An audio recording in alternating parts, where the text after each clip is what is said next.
Good evening. I'd like to call the April 27th, 2026 City of Gardner Planning Commission meeting to order. Please rise and join me in the Pledge of Allegiance.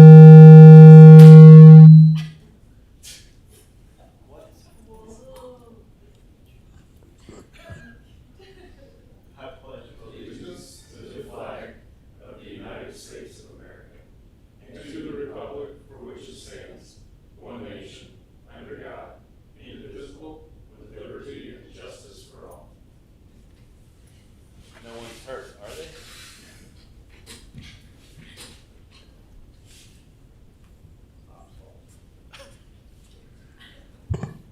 Sorry about that. Let's begin with the commissioner roll call. We'll start on my right. Commissioner Landsberg present. Commissioner Vonderschmidt present. Commissioner Souza present. Commissioner Berg present. Commissioner Juneman present. Commissioner Olucci present. We have a quorum. All right, all matters listed within the consent agenda have been distributed to each member of the Planning Commission for study. These items are considered to be routine and will be enacted by one motion with no separate discussion. If separate discussion is desired, an item may be removed. On the web for the commission for these items are considered to be routine and will be enacted by one motion with no separate discussions. Excuse me while we pause AI. If a separate discussion is desired, an item may be removed from the consent agenda and placed on the regular agenda at the request of the Planning Commission or the applicant. Are there any items that a member of the Planning Commission would like to remove from the consent agenda?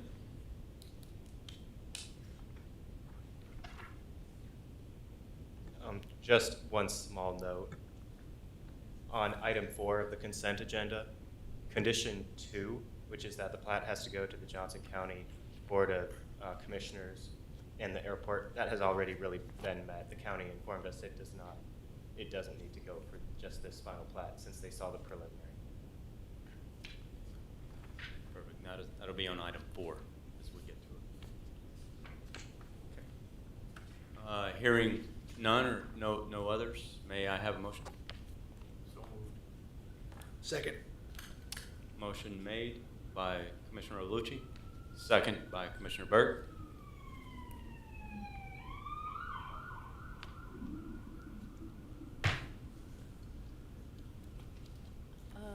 Got to go around and say all in favor. Oh, I'm so sorry. All in favor? Aye. Any opposed?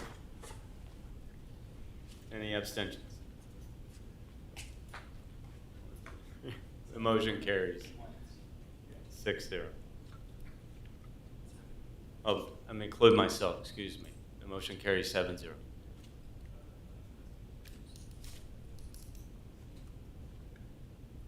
We'll keep this short, but we wanted to continue our opportunity for education and helping with make good decisions.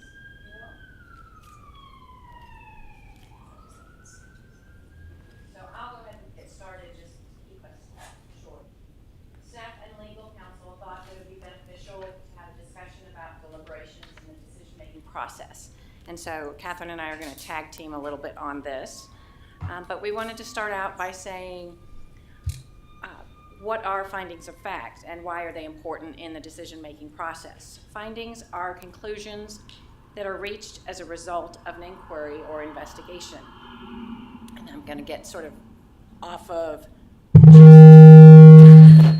just things related to planning commission more broadly in terms of the findings of fact. It's more from a legal perspective. They serve as the professional, data-driven basis for informed decisions derived from policy and technical assessments and directly inform the conclusions that you would draw or the recommendations that you would make. We need to ensure that findings are based also on long-range planning documents and the code and are not just personal opinion. So the purpose is to ensure that when the decisions are made or recommendations are made that they are defensible should we end up in court. And I don't say that because I want to jinx the commission. It's more just be proactive in continuing to provide the commission with information to help come to rational conclusions and make informed decisions. To that end, more than one conclusion can be made. We all have different interpretations of things that we hear and understand. So I may have one interpretation and you may have another, and another commission member may have another, for example. Think about the rezoning criteria. There are 10. Not all may apply to each application, and they don't all carry the same weight. So depending on what you find important, you may rely on one of those conditions, or criterias, while someone else might not think that's as important. A couple of pitfalls that you may want to be aware of in terms of derailing the decision or conclusion includes not providing enough information or having enough discussion, what I would call those breadcrumbs of how you got to your decision or your recommendation. Be careful, again, like I said, not to mix personal opinions with facts, and don't base decisions on generic statements such as a proposed development is going to increase traffic, because all development is going to increase traffic to some extent. The Land Development Code, or LDC, includes criteria by which most of our applications should be reviewed. We provided those in your notebooks that you can always look back at if you want to look at the particular criteria and base your recommendation on those criteria. Wanted to provide one example. This is one of the zoning review criteria, and the criteria specifically says the zoning and use of properties nearby and the compatibility with potential uses in the proposed district with these zoning districts. So what you might want to think about is, are the potential uses allowed in that proposed zoning district compatible with the zoning and existing or allowed uses of the property nearby?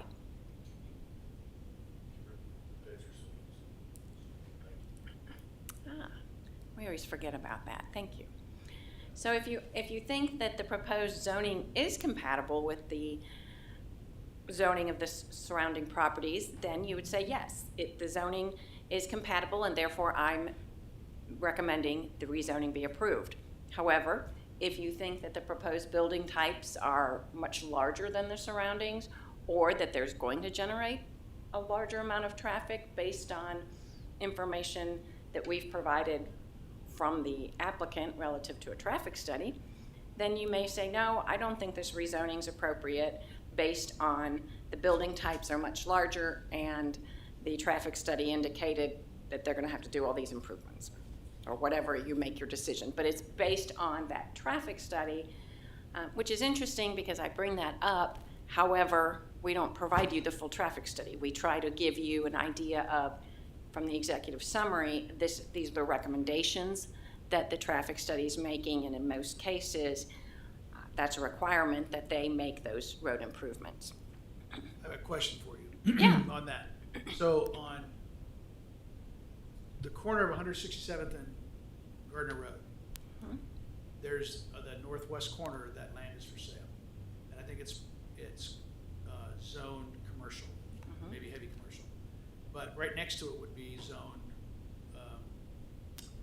There's some residential around. Yeah, we just approved the residential zoning for that a meeting or two ago. So when you look at the zoning and the compatibility of zoning side by side, is there a buffer consideration? So if somebody came in and said, I'm going to build a gas station there on that corner because it's heavy commercial, but there's a... Yes.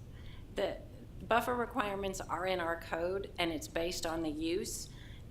So for example, you mentioned a gas station, and that would be a certain level, if you will, based on the zoning.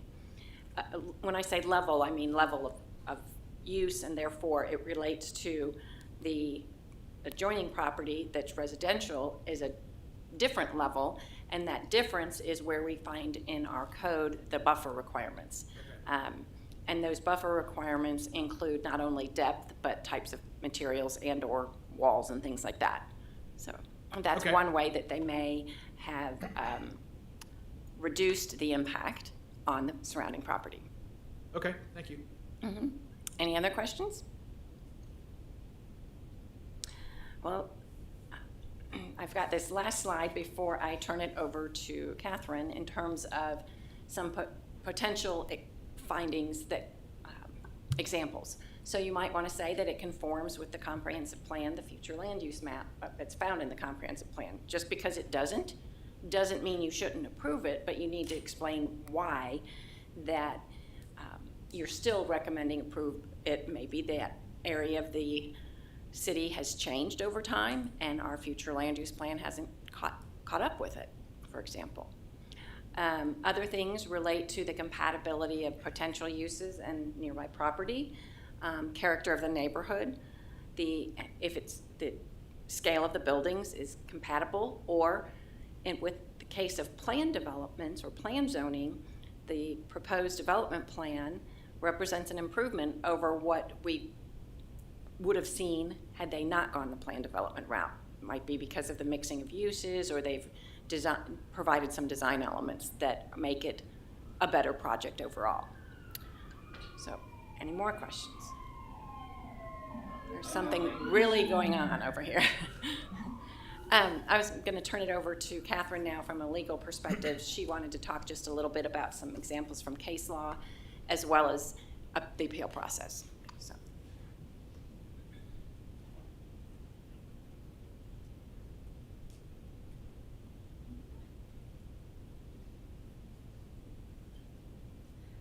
Okay. I don't want to mess with the mic too much. Yeah, really. So, what happens if a decision is appealed? So there is a table in Chapter 7 or Title 17 of the Municipal Code. It's 17.03.010. It is literally a chart, and it shows in certain scenarios like planned developments or conditional use permits or rezoning, whatever, it's showing you the type of application and who has decision-making authority over that, whether it's you guys or the governing body, and then if it's ever appealed, who does it go to? So there's a requirement not only with municipal decisions, but also with school boards, for example, where an application or any administrative issue that arises within a municipality has to go through every level it can within the municipal entity. So in this case, some things are your guys' final decision. You know how we make that distinction of this is something you're just recommending to the governing body versus this is your final say.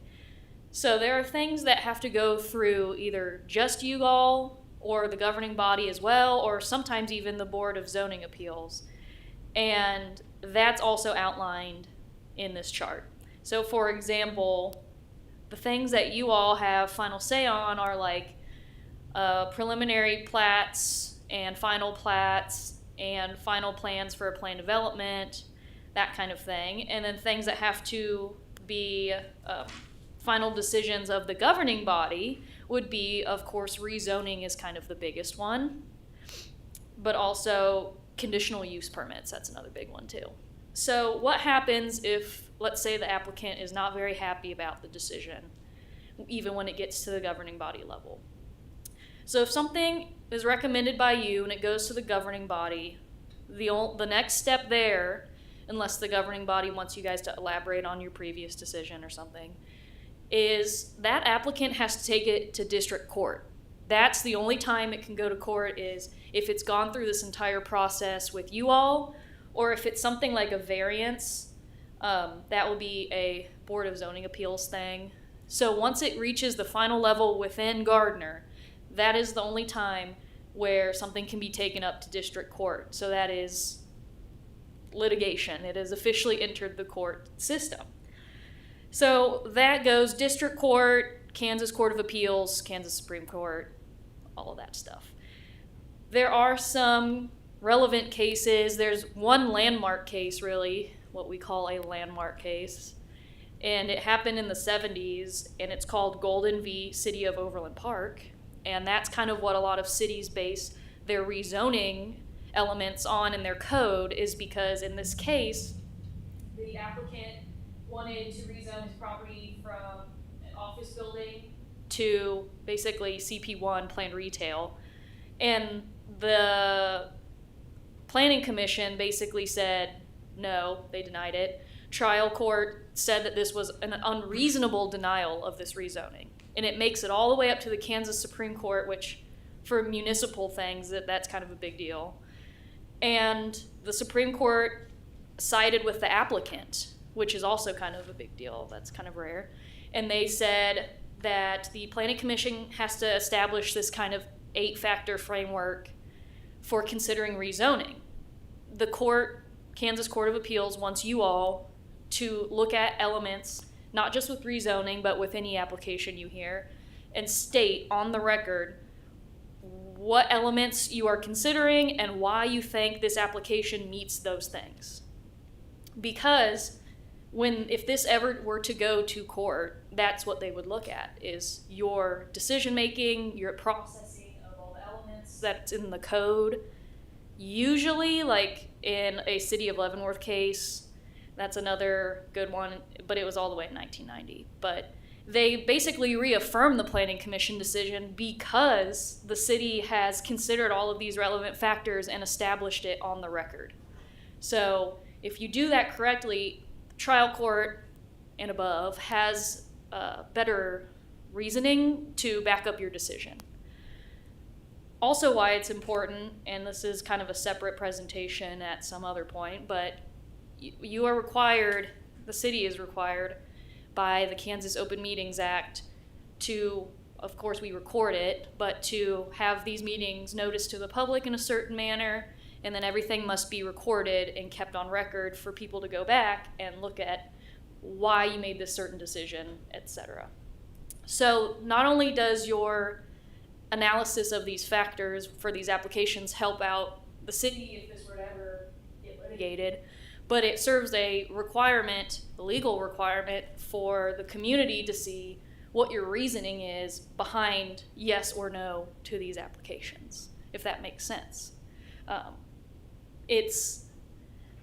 You need to be facing the public openly and making them aware of the decision-making process, so in case they decide to apply, they know what kind of factors they have to meet, and it doesn't seem like you all are making decisions just behind closed doors. So that's why I stress sometimes when we're in meetings where I say, go and look at Title 17, go look at the code factors that are in your binders, because when you are looking at these applications, it of course helps sometimes if you want to hear testimony from the public, but that alone cannot be your reasoning behind making any kind of decision. You have to rely on those factors in your binder. And the reason for that is because those factors have been pretty well established throughout case law history in Kansas, and we make sure to have those factors in there so that you're considering the proper things when looking at these applications. So, any questions? I have a question.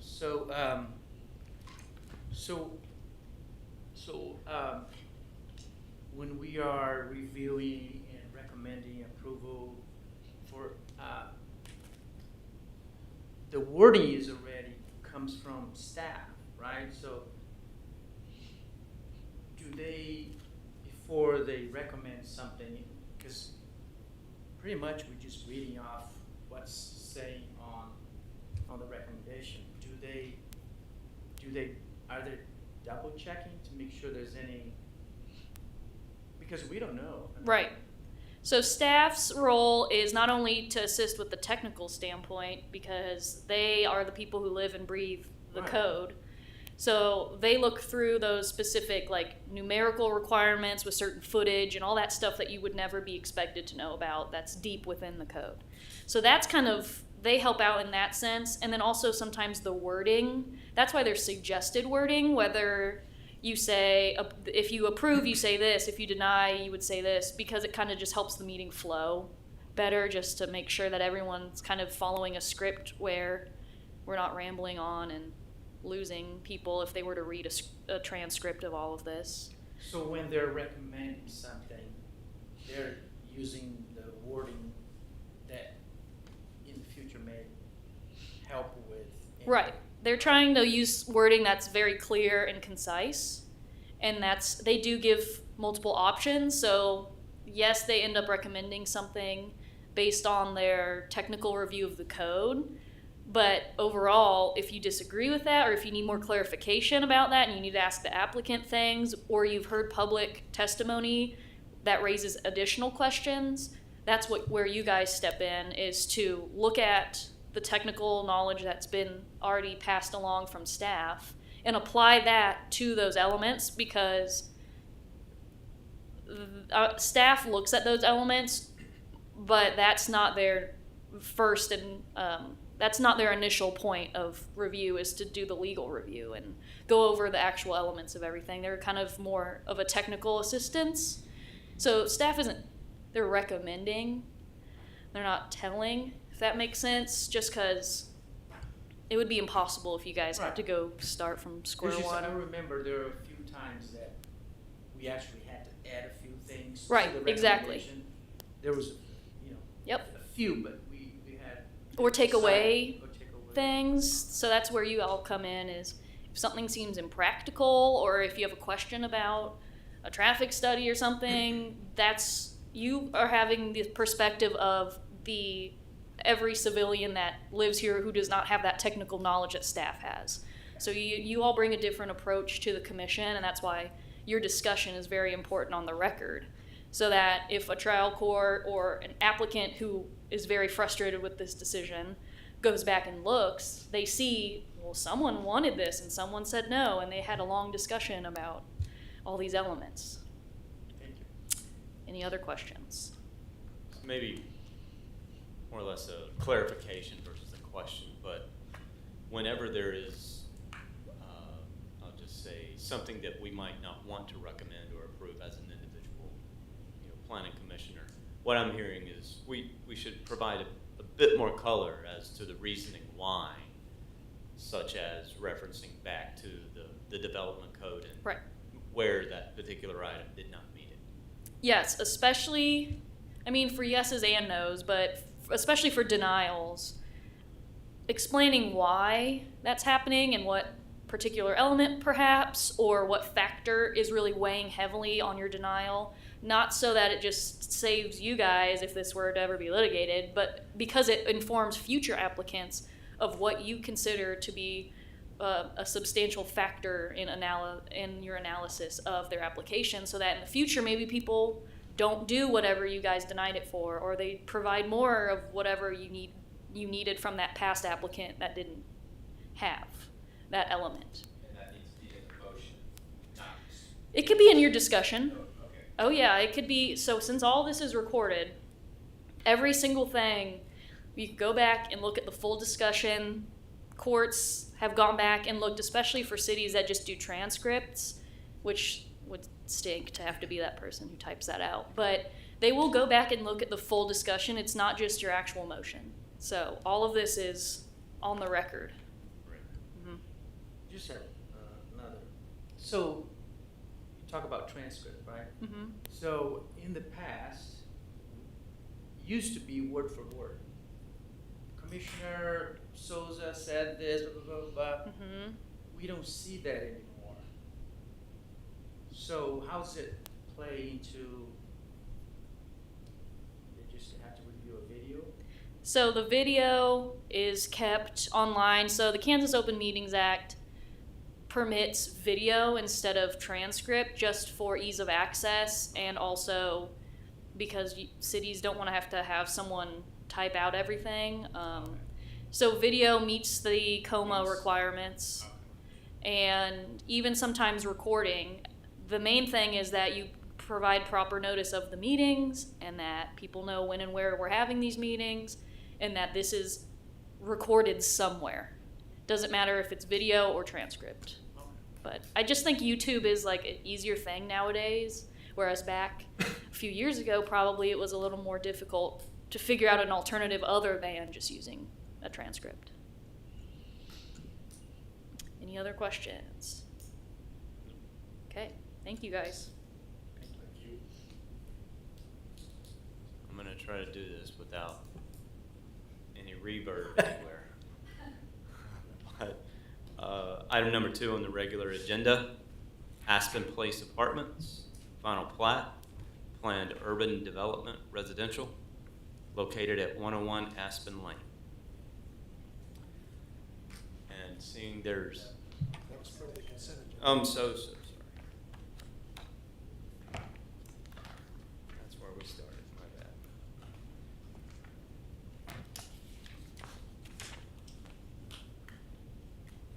Chairman, I can give you an update from last month's items, Okay. and then prepare you for next month.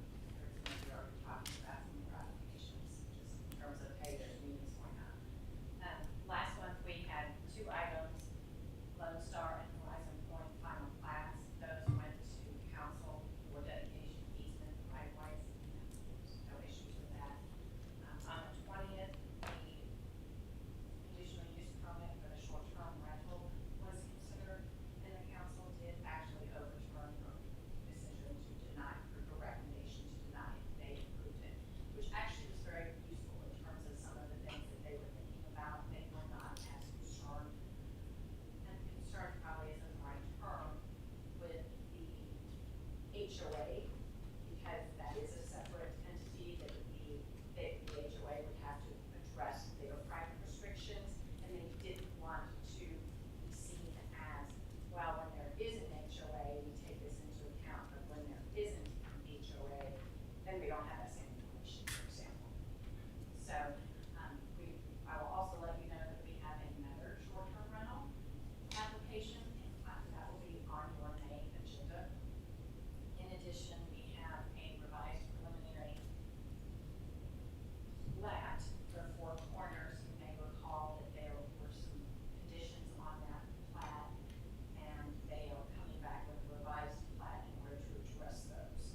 Lastly, we do have a data center application on your, tentatively scheduled on your May agenda.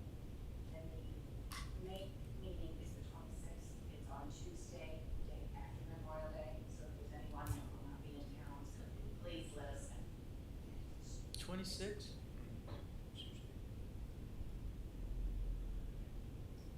Any other questions or discussion? May I? Quick question, going back to one of the points Catherine shared, is that public opinion should not be factored into our decision. Then why does the planning commission have public hearings? So, I'm just curious. woo. So a lot of things like character of the neighborhood, things like that, or those elements that are actually written in the code are very well informed by public opinion. For example, HOAs can come up and say, the character of our neighborhood is very family friendly and we don't want blah, blah, blah, blah, blah. So that plays into you factoring in those elements that are in the code. It kind of helps explain it. I don't want you all to consider public opinion as literal, like, I feel bad for those people and I don't want their kids to be up at night all the time with this noise and I feel bad for you, so I'm going to deny this. It has to be kind of broader than that. It needs to be the actual elements that are in code. However, you can consider people's personal opinions of, you know, if they think something would be a nuisance, or if they think that something doesn't match the character of where they live, that kind of stuff. Yeah, personal feelings do not play into it. Public opinion is to better inform the situation, maybe past relationships with having other types of short-term rentals in the neighborhood, whatever. It kind of informs the history of the neighborhood, the character of the neighborhood, but it's not your personal feelings about wanting to help these people out or whatever. It needs to be a little more than that. But even using maybe last meeting's HOA, the president of HOA came in, identified their rules. Obviously, using that as an opinion is satisfactory. Yeah, looking at the HOA's rules can help inform you all of what the people in that neighborhood expected when they moved in and all of these things that go to the character of it. But those rules do not apply to the city. Right. So those are a private entity since it's an HOA. So that's all well and good that he explained that, but that should not directly affect your Okay. conclusion of whether you approve or deny something. Okay. Any other discussion? May I get a motion to adjourn? I'll make that motion. Second. Motion made by Commissioner Berg, second by Commissioner Juniman. All in favor? Aye.